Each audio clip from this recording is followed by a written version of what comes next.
Selama berabad-abad, perdebatan tentang keberadaan bangsa Israel di Mesir terus bergulir. Banyak kritikus menganggap kisah dalam kitab Keluaran hanyalah narasi teologis sebuah konstruksi iman yang tidak memiliki dasar historis yang nyata. Namun, bagaimana jika bukti itu tidak pernah benar-benar hilang? Bagaimana jika ia tidak tersembunyi di tempat yang jauh, melainkan berada tepat di depan mata terkubur dalam pasir waktu di wilayah Delta Nil? Menunggu untuk dibaca ulang dengan perspektif yang tepat, kita memasuki dunia di mana iman dan arkeologi tidak lagi berdiri sebagai dua kutub yang saling meniadakan, tetapi sebagai dua jalur yang perlahan saling mendekat. Disinilah misteri itu dimulai, bukan dengan deklarasi besar, tetapi dengan fragmen-fragmen kecil, potongan papirus, sisa-sisa permukiman nama-nama asing yang tercatat dalam bahasa Mesir kuno. Salah satu temuan yang paling menarik adalah Papirus Brooklyn, sebuah dokumen administratif dari Mesir kuno yang sekilas tampak biasa saja, namun ketika diteliti lebih dalam, papirus ini menyimpan sesuatu yang luar biasa.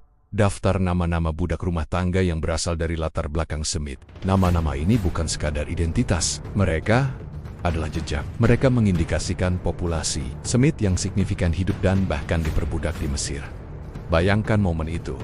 Seorang juru tulis Mesir duduk di bawah cahaya redup, mencatat nama demi nama, tanpa menyadari bahwa ribuan tahun kemudian, catatan itu akan menjadi bagian dari perdebatan besar tentang kebenaran sejarah Alkitab. Setiap huruf yang ia tulis bukan hanya tinta di atas papirus, tetapi potongan realitas yang melampaui zamannya. Namun bukti tidak berhenti di sana. Kita bergerak ke Avaris, sebuah situs arkeologi di Delta Nil. Wilayah ini diyakini sebagai pusat permukiman bangsa Semit pada masa Mesir kuno. Penggalian di wilayah ini mengungkap sesuatu yang mencolok. Pola arsitektur yang berbeda dari budaya Mesir, praktik penguburan yang unik, serta artefak yang menunjukkan identitas non-Mesir. Ini bukan sekadar variasi lokal, ini adalah indikasi kehadiran komunitas asing yang hidup, berkembang, dan berinteraksi dalam sistem Mesir. Dalam visualisasi sinematik, Avaris tidak lagi hanya berupa reruntuhan. Ia hidup kembali. Rumah-rumah sederhana dengan gaya Levant, aktivitas sehari-hari komunitas Semit, anak-anak bermain di antara jalan-jalan tanah, dan di kejauhan, struktur kekuasaan Mesir yang megah berdiri sebagai kontras. Ini adalah dunia di mana dua budaya bertemu. Di titik ini, kita mulai melihat pola yang menarik. Papirus Brooklyn memberikan kita nama, Avaris memberikan kita konteks. Keduanya membangun kerangka yang masuk akal bahwa suatu kelompok Semit memang pernah hidup di Mesir, bahkan dalam kondisi perbudakan. Disinilah pendekatan modern mengambil peran. Dengan bantuan kecerdasan buatan dan rekonstruksi visual, kita tidak hanya membaca data, kita menghidupkannya. Fragmen-fragmen yang terpisah mulai tersusun menjadi narasi yang lebih utuh. Kita dapat membayangkan bagaimana kehidupan sehari-hari mereka, bagaimana tekanan sosial yang mereka hadapi, dan bagaimana identitas mereka tetap bertahan di tengah dominasi budaya Mesir.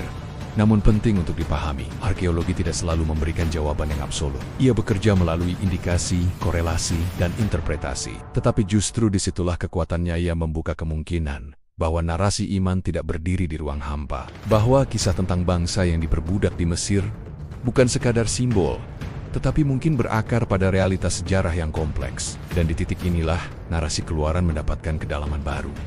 Bukan lagi hanya kisah pembebasan spiritual, tetapi juga refleksi dari pengalaman historis suatu bangsa yang benar-benar ada, yang hidup di bawah sistem kekuasaan besar, yang mungkin mengalami penindasan, dan pada suatu titik dalam sejarah, meninggalkan jejak yang kuat untuk dikenali kembali ribuan tahun kemudian.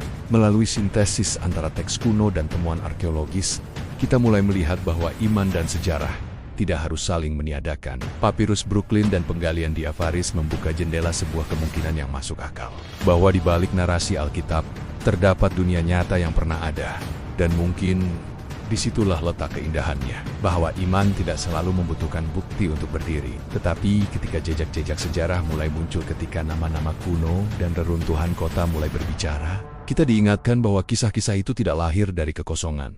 Mereka berakar, mereka hidup, dan mereka terus menunggu untuk ditemukan kembali.